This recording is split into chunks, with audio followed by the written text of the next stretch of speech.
Hi Arrangeables, welcome to Rakesh and Jenny 2.0. இந்த வீடியோல டே 80ஓட சம்பவங்கள் தான் பார்க்க போறோம். இப்போ போயிட்டு இருக்குது ஃப்ரீஸ் டாஸ்க். அதுல ஃபர்ஸ்ட் பாத்தீங்கன்னா நம்ம நிக்சன் மாயா கிட்ட சொல்லிட்டு இருக்காரு, "யக்கா எங்க அப்பா மட்டும் வந்துட கூடாதுக்கா" அப்படின்னு சொன்னதுக்கு நம்ம மாயா கேட்டாங்க, "ஏன்டா ஏன் அப்படி சொல்ற?" அப்படின்னு. அதுக்கு நம்ம நிக்சன், "இல்லக்கா நான் பண்ணது கொஞ்சமா நெஞ்சமா இந்த மாதிரி இருக்கிறப்போ அவர் உள்ள வந்து அசிங்கப்பட்டு இவனோட அப்பாவா நீ அப்படின்னு ஒரு பேர் எடுத்து வெளியே போறவங்க வர்றவங்களாம் பார்த்து அவரை கேட்கறதெல்லாம் எனக்கு வேணான்னு தோணுதுக்கா. அதுக்கு பெட்டர் எங்க அப்பா வராம இருக்கிறதே ரொம்ப நல்லது. அதையும் மீறி அவர் தான் வந்தார் வச்சிங்க. நான் என்ன பண்ணுவேன் தெரியுமா, அவர் யார்ட்டையாவது பேசிட்டு இருக்கான் அப்படின்னு சொல்லி எனக்கும் அவருக்கும் சம்பந்தம் இல்லாத மாதிரி ஒரு மூலையில போய் உட்காந்துப்பேன். அப்படிங்குது இந்த பீஸ். நாட்டுல நம்ம மட்டும் தான் இப்படி இருக்கோம் அப்படின்னு பார்த்தா நம்மள மாதிரி ஏகப்பட்ட பீஸுங்கிறது போல இருக்கே. புரியலையா? மகன்களை பெற்ற அப்பாக்களுக்கு மட்டும் தான் தெரியும் இதெல்லாம் எங்கிருந்து உருப்பட போகுது என்று. அப்பதான் நம்ம ஆர்வமா நிக்சனோட அப்பா வருவாரு அப்படின்னு பார்த்துட்டு இருந்தோம். கட்சியில பார்த்தா அங்கிருந்து வந்தது நம்ம தினேஷோட அம்மா அப்பா. அங்கிருந்து வெறப்பா வந்த நம்ம தினேஷோட டேடி, இங்க பாருங்கப்பா, இந்த வீட்டுக்குள்ள என்ன வேணா பேசலாம், ஆனா உணர்ச்சி வசப்பட்டு வார்த்தையை விடுறதெல்லாம் கொஞ்சம் பாத்துங்கப்பா. முக்கியமா தினேஷே உன்ட்டதான் நான் சொல்றேன், கொஞ்சம் குறைச்சுக்கப்பா. இன்னும் ஒரு சிலர்லாம் இந்த வீட்டுக்குள்ள இருக்கிறாங்க, அவங்க பேர்லாம் நான் குறிப்பா சொல்ல விரும்பல அப்படின்னு சொல்லிட்டு உண்டிவில் அடிக்கிறப்போ குறி வைப்போம் பாத்தீங்களா, அந்த மாதிரியே இப்படிலாம் சொல்லி முடிச்சுட்டு விஷ்ணுவையே குரு குரு குரு குருன்னு பார்த்துட்டு இருந்தார். என்ன குறுகுறுன்னு பாக்குற? அதுக்கப்புறம் இந்த வீட்டுக்குள்ள எல்லாருமே ரொம்ப நல்லா விளையாடுறீங்க, முக்கியமா நீங்க ரெண்டு பேரும் அப்படின்னு சொல்லி ஸ்பெஷல் மென்ஷனா நம்ம மாயா அண்ட் பூர்ணிமா பேரை சொன்னார். அதை சொல்லி முடிச்சதுக்கு அப்புறம் தான் லைட்டா நமக்கு டவுட் வந்துச்சு, இவர் ஒருவேளை சூசகமா கலாய்க்கிறாரோ அப்படின்ட்டு. நெக்ஸ்ட் மணியோட மம்மி வந்தாங்க. நம்மளும் அழுதுனே ஓடி போய் கட்டி பிடிச்சி ஃபீல் பண்ணிட்டு இருக்கிறப்போ நம்ம ரவீனா ரெடி ஆயிட்டு இருக்காங்க. ஃப்ரீஸ்ல தான் இருந்தாங்க, மென்டலா ரெடி ஆயிட்டு இருந்தாங்கன்னு சொல்ல வரேன். மாமியாரை பார்த்த உடனே காலில் விழலாமா, கட்டி பிடிக்கலாமா, அம்மானு கூப்பிடலாமா, அத்தைன்னு கூப்பிடலாமா, இப்படிலாம். அப்பதான் நம்ம மணி அவங்க மம்மியை கூட்டு வந்து, இங்க பாருங்க மம்மி, இவதான் ரவீனா அப்படின்னு இன்ட்ரோடியூஸ் பண்றாரு. இந்த நக்கல் தானே வேணாங்கிறது. ஏன்னா கொஞ்ச நேரம் கழிச்சு பின்னாடி போய் பார்த்தா மம்மி என்னையும் ரவீனாவை பத்தி ஏதாவது தப்பான டாக்கு வெளியே அப்படி இப்படின்னு ஏதாவது லேது பாபு. ஓ லேதா, சரி மம்மி இப்படின்னு பேசிட்டு இருக்காங்க. சோ கண்டிப்பா நம்ம மம்மி உள்ள வர்றதுக்கு முன்னாடியே மருமகளே லட்சணமா இருக்கமா அப்படின்னு மனசுல நினைச்சிருப்பாங்க, ஆனா வெளியே சொல்லிருக்க மாட்டாங்க. இதெல்லாம் எதுக்கு சொல்றேன் அப்படின்னா, அப்படியே கொஞ்சம் ரீவைண்ட் பண்ணி பாத்தீங்கன்னு வச்சுங்க, பிக் பாஸ் டே 1 அன்னைக்கு இவங்க ரெண்டு பேரும் ஃபர்ஸ்ட் மீட் பண்ணிக்கிறாங்க. அப்போ ஹே நீயா, அட நீங்களா அப்படின்ற மாதிரி ஒரு ஜெர்க் கொடுத்து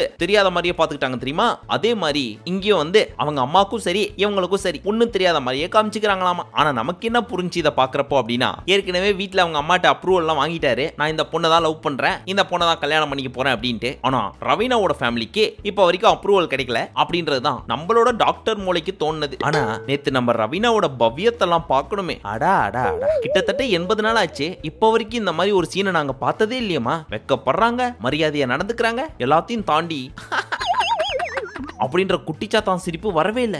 ஆனா அதே நேரத்துல என்ன கவுக்குறதுக்கு ஏதாவது திட்டமா இருக்குமோன்னு சந்தேகமா இருக்கு. எனிவே இன்னைக்கு இருக்க காலகட்டத்தில் இந்த மாதிரி நிறைய மருமகள்கள் மாமியாரை இம்ப்ரெஸ் பண்ண ட்ரை பண்ணிட்டு தான் இருக்காங்க. ஆனா மாமியாருங்க மட்டும் தனியா போய் ஏதாவது கோர்ஸ் படிச்சுட்டு வந்திருப்பாங்களா அப்படின்னு தெரியல. பார்த்த ஃபர்ஸ்ட் செகண்ட், ஏய் நடிக்காத, உன் மூஞ்ச பார்த்தாலே தெரியுதே இப்போ நீ உன் மைண்டுக்குள்ள என்ன ஓட்டிட்டு இருக்கிற அப்படின்ட்டு இப்படின்னு பார்த்த செகண்டே கண்டுபிடிச்சிடுறாங்கப்பா. இவருக்கெல்லாம் சீட் எடுத்து பார்க்க வேண்டிய அவசியம் இல்ல, முகரையை பார்த்தாலே சொல்லிடுவேன்.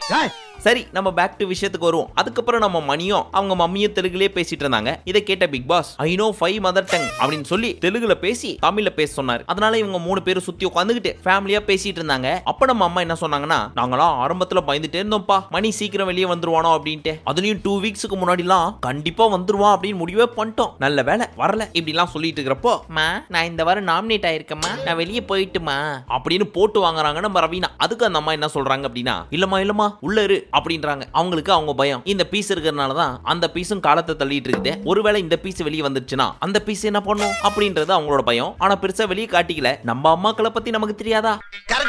அடுத்து அர்ச்சனாவோட தங்கச்சி வந்தாங்க. அவங்க பேரு அக்ஷயாவா. அவங்கள பார்த்த உடனே ஓடி போய் கட்டி பிடிச்சி முத்தம் கொடுத்து தன்னோட ஃபீலிங்கை ஷேர் பண்ணிக்கிட்டாங்க. ஆனா எல்லாம் பண்ணி முடிச்சுட்டு வந்ததுக்கு அப்புறம், நாங்க 2 பேரும் இதுக்கு முன்னாடி கட்டி பிடிச்சிட்டதே இல்ல தெரியுமா, முத்தமே கொடுத்துக்கிட்டது இல்ல, இதான் ஃபர்ஸ்ட் டைம் அப்படின்னு சொல்லிட்டு இருந்தாங்க. ஆனா ஒன்னு நோட் பண்ணீங்களா, வீட்டுக்குள்ள வர்ற எல்லா அப்பா அம்மா அக்கா தங்கச்சிகளும் நாங்க உங்க ஃபேன் அப்படின்னு சொல்லி மாயாவை பார்த்து சொல்லிட்டே இருக்கிறாங்க. நேத்து என்னன்னா இவங்க அப்பா வந்து நான் உங்க ஃபேன் அப்படின்ட்டு போனாங்க, இன்னைக்கு இவங்க வந்து நான் உங்களோட பெரிய ஃபேன்ட்டு போறாங்க. அப்ப மாயாக்கு ஏகப்பட்ட ஃபேன்ஸ் தான் போல இருக்கேன். இதுல இருந்து எனக்கு என்ன டவுட் வருது அப்படின்னா, எனக்கு என்னமோ அர்ச்சனாவோட அப்பாவும் தங்கச்சியும் மாயாவோட பிஆரா இருப்பாங்களோ அப்படின்னு தோணுது.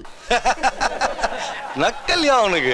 அடுத்து நம்ம நிக்சனோட அப்பா வந்தாரு. அவரை பார்த்த உடனே நம்ம நிக்சன் இந்த ஞாயிற்றுக்கிழமை கசாப் கடைக்கு போனோம்னு வச்சுங்க, நம்ம கசாப் கடை பாய்ங்க எல்லாம் மட்டனை காலங்காத்தாலேயே வெட்டி தலையை மட்டும் தனியா எடுத்து வச்சிருப்பாங்க தலைக்கறிக்காக. அந்த ஆட்டை தூக்கி ஷோகேஸ்ல வச்ச மாதிரி முன்னாடியே வச்சிருப்பாங்க. நம்ம ஏதோ சிக்கனோ இல்ல 200 கிராம் மட்டனோ வாங்க போயிருப்போம். அந்த வெயிட்டிங் பீரியட்ல எதர்ச்சியா இந்த ஆட்டோட தலையை பார்ப்போம். அதை பாக்குறப்போ நமக்குள்ள ஒரு தர்ம சங்கடம் வரும் தெரியுமா? டேய், என்ன ஏன் முன்னாடியே வெட்டி வாங்கிட்டு போறீங்களா, நீங்களா நல்லா இருப்பீங்களா அப்படின்னு நம்மள பாக்குற மாதிரியே ஃபீல் ஆகும். சோ நம்ம எப்படி ஃபீல் பண்ணோமோ அந்த மாதிரி தான் நம்ம நிக்சனும் எப்படியாவது இந்த ஆள் வரக்கூடாதுன்னு பார்த்தோம், வந்துட்டாரே அப்படின்ற மாதிரியா அவங்க அப்பாவை பார்த்துட்டு இருந்தார்.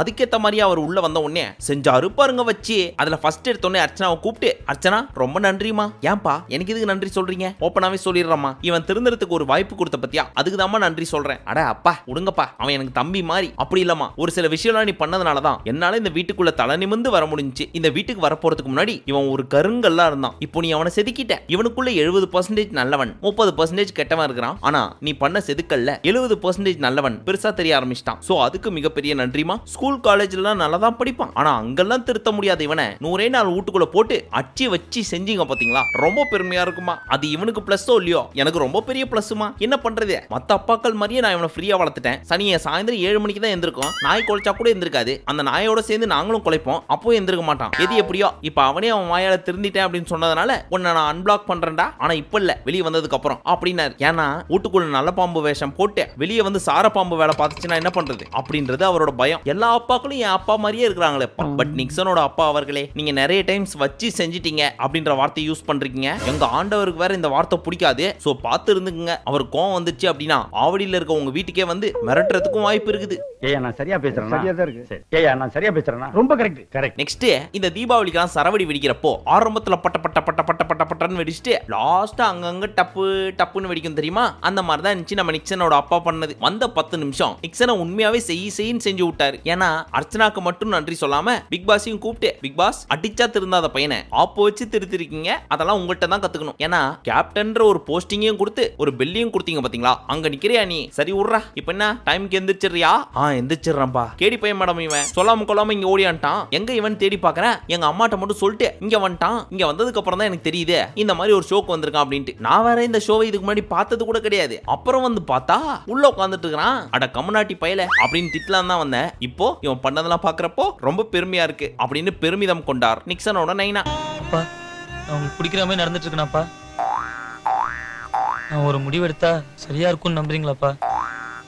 ஆனா அந்த பீஸுக்கு இப்ப வரைக்கும் இவர் எதுக்கு வந்தாரு? இவர்கிட்ட என்ன பேசுறது? யோ பிக் பாஸ் சீக்கிரம் அமுச்சு விடுங்க அவர் வீட்டுக்கு அப்படின்ற மாதிரியே இந்த மனுஷன் இந்த மூலையில உட்காந்துருந்தா இந்த பீஸ் இன்னொரு மூலையில உட்காந்துட்டு இருக்குது. அதுக்கு நம்ம அர்ச்சனா போய் சொல்றாங்க, டேய் அப்பா தனியா உட்காந்துட்டு இருக்காரா, போய் பேசுறா அப்படின்னு. அட நீ வேற சும்மா இருமா, அவர் பேசிப்பாரு அவர் பாத்துப்பாரு அப்படின்னு சொல்லிட்டு பிரியாணியை முக்குன்னு முக்குது இந்த பீஸ். அந்த அழகு தெய்வத்தின் மகனா இவன். அப்புறம் இன்னொன்னு சொன்னாரு, இப்ப இவன் பண்ண காரியத்தெல்லாம் பார்த்து உண்மையிலே எனக்கு ரொம்ப பெருமையா இருக்கு. இனி வெளியே போய் யார்ட்ட வேணா பொண்ணு கேட்பேன், என் பையனுக்கு நீங்க பொண்ணு கொடுங்க அப்படின்ட்டு. ஏன்னா இப்பெல்லாம் சூப்பரா பாத்திரம் கழுவுறான், துணி துவைக்கிறான், சமைக்கிறான். இதுக்கு மேல ஒரு பையனுக்கு என்ன வேணும், அதனால பொண்ணு கொடுங்க அப்படின்னு கேட்பேன்னு சொல்லி மறுபடியும் டேமேஜ் பண்ணி விட்டாரு. முடிஞ்சிருச்சுல்ல, அவுட். நெக்ஸ்ட் அக்ஷயாவும் அர்ச்சனாவும் பேசிட்டு இருந்தாங்க, அதாவது சிஸ்டர்ஸ் 2 பேரும். அதுல நம்ம அக்ஷயா என்ன சொன்னாங்க அப்படின்னா, இங்க பாரு நீ வெளியே வர்றப்போ துணிப்பெட்டியை மட்டும் தான் எடுத்துட்டு வரணும், தவிர்த்து வேற எந்த பொட்டியும் எடுத்துன்னு வரக்கூடாது அப்படின்னு துணிப்பெட்டின்னு அழுத்தி சொல்றாங்க. அதாவது பணப்பொட்டி எடுத்துன்னு வரக்கூடாதான். அதை கேட்ட அர்ச்சனா என்ன சொன்னாங்கன்னா, நீலாம் அட்வைஸ் பண்ற அளவுக்கு நான் ஆயிட்டேன் பாத்தியா. அதுக்கப்புறம் இவங்க தங்கச்சி என்ன சொன்னாங்கன்னா, லாஸ்ட் வீக் ஏதோ ஒரு டாஸ்க் நடந்துச்சுல, அப்ப ரவி நான் உன்னை பார்த்து கத்திக்கிட்டே இருக்காதீங்க அப்படின்னு சொன்னா தெரியுமா, அப்பெல்லாம் எனக்கு செம காண்டு.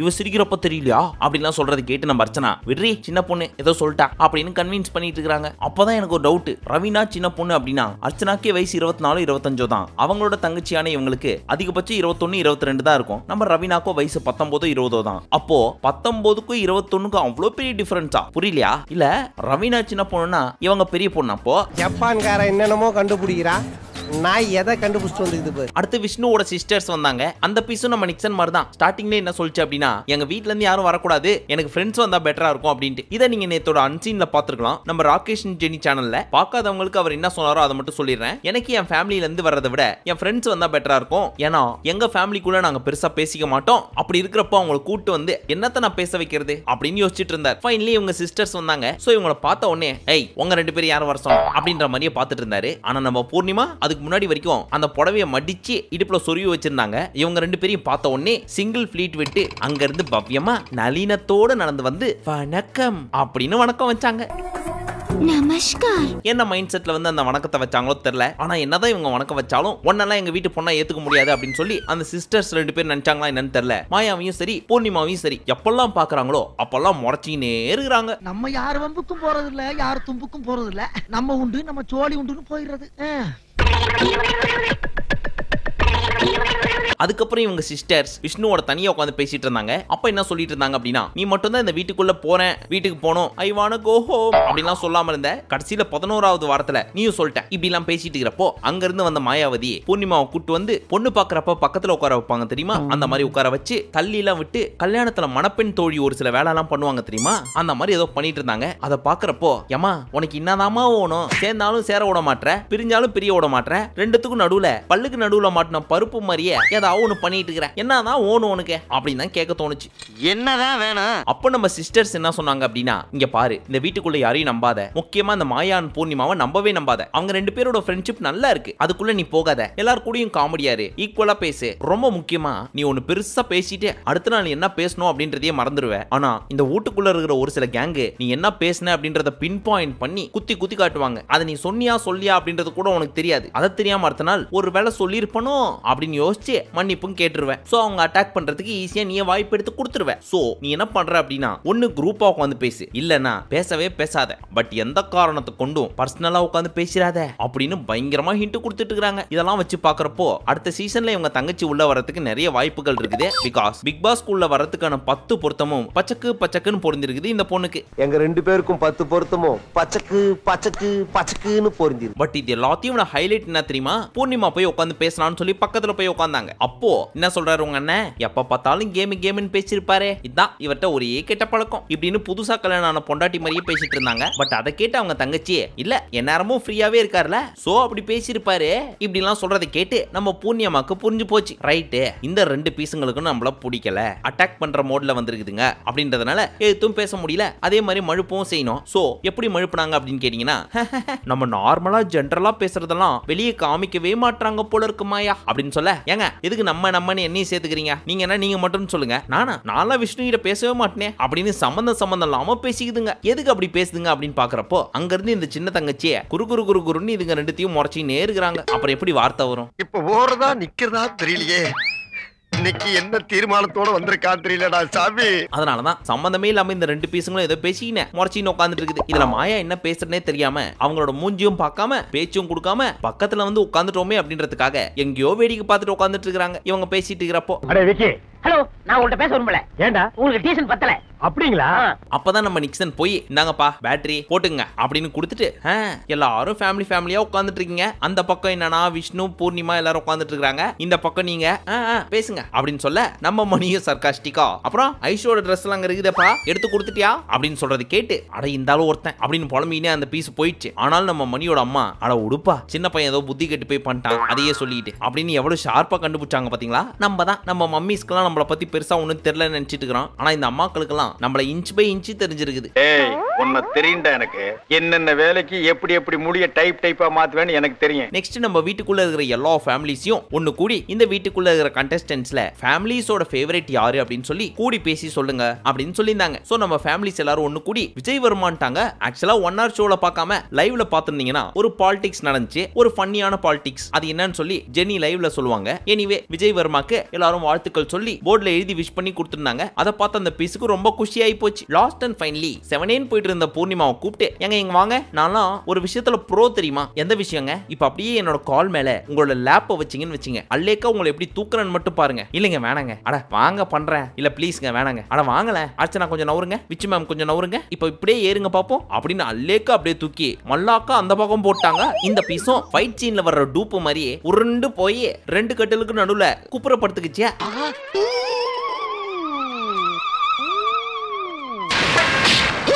ஆனா இதெல்லாம் பண்ண போறதுக்கு முன்னாடி செம்மையா பண்ணுவேன் அப்படின்னு இந்த மாயா சொல்லிட்டே இருந்தாங்க. ஆனா இப்படி பண்ணுவாங்கன்னு தெரிஞ்சிருந்தா இதையே ஒரு டாஸ்கா வச்சு அங்க இருந்து நம்ம பிக் பாஸ் பூர்ணிமாவை பூப்பந்த மாதிரி உருட்டி விட்டு ஜாலியா விளையாடி ப்ரோமோவா எடுத்து போட்டிருப்பாரு. ஆனா 80வது நாள்ல தான் அவருக்கே தெரிஞ்சிருக்குது மாயாக்குள்ள இவ்வளவு பெரிய டேலண்ட் இருக்குது அப்படின்ட்டு. சரி, இப்போ வரைக்கும் மோஸ்டா எல்லாரோட ஃபேமிலிஸும் வந்துட்டாங்க. ஆனா 3 மெயின் கண்டஸ்டன்ட்ஸோட ஃபேமிலி மெம்பர்ஸ் வரவே இல்லை. அவங்க யாராருன்னு பாத்தீங்கன்னா நம்ம விச்சுமா ஃபேமிலி, மாயாவின் ஃபேமிலி, அவங்க எல்லாரையும் விட மோஸ்ட் எக்ஸ்பெக்டட் நம்ம ரவீனாவோட ஃபேமிலி. அவங்க எல்லாம் இன்னைக்கு வருவாங்கன்னு எதிர்பார்க்கப்படுகிறது. வந்து என்னென்ன பண்றாங்க அப்படின்றதெல்லாம் வெயிட் பண்ணி பார்ப்போம். மீண்டும் உங்களை நாளை வீடியோவில் சந்திக்கும் வரை நன்றி, வணக்கம், நமஸ்தே, நமஸ்கார்.